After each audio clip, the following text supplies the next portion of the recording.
Our ministry here is to the country communities, and it is starting house churches. Most of our meetings are inside a small house, small home, and we get to know people through contacts, through whether it's through a hospital visit or just meeting them on the street. We have my main preacher sells socks on the street, and he meets a lot of people that way. People just ask us if we could come out and pray for some need they have in their home or something like that. Or if they want to know more about the Bible, we'll come and visit, give them a visit. And sometimes those turn into small groups and eventually a house church. To go into most of these villages and just build a building and try to be established that way, just make a show, and they pretty much kick you out. It works so much better through personal relationships and home groups and cell groups and that type of thing to establish a church.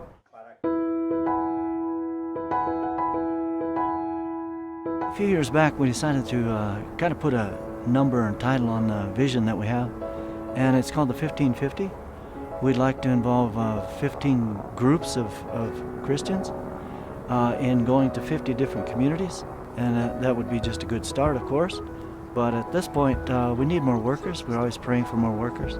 It is one of the most powerful things to be joined with God in this work. It's not us forcing something up a hill, but just complementing what God wants to do. And we do feel strongly that God is working in this area, and it's our time for this area to really come into the fullness of what God has for them, to be set free from the idols, and to really know the love of His Son and embrace salvation through Him instead of through idols, and being robbed of what He has for them.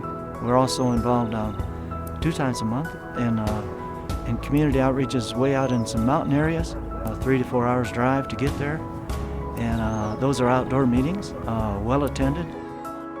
There are no Christian works out in those places, so people come around, sometimes even on horseback, just to sit there on their horse or their burro and watch what it is that we're doing. What are these Christians up to? And now they're starting to meet periodically, not every week, but almost when we're not out there. One village we go to is an indigenous group of Huichol Indians. They speak another dialect as well as Spanish. They too are just so much fun to be with and to minister to. They're very, very poor. We put in these smokeless stoves, they're concrete smokeless stoves, and the purpose of them is to get the smoke out of the kitchens so the women don't have to every day breathe these huge amounts of smoke just to cook their meals. They're a huge benefit to the Huichol Indian ladies, and it really helps to save on wood, save their lungs, and it turns out delicious food.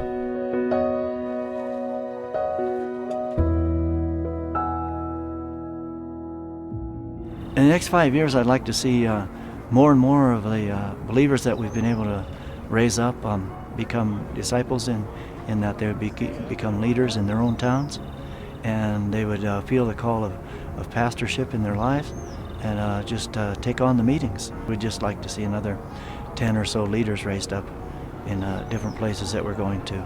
Also, when we have teams down, we'll go to the dump ministry where we prepare sandwiches to be given out to people that make a living working, sifting through the garbage and separating the recyclable stuff.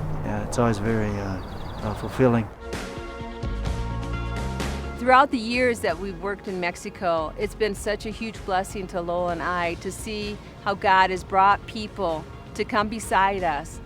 Through year and year and year, more and more have been added, and we just couldn't do this without your help, without support, without financial support, without prayer support, with teams coming.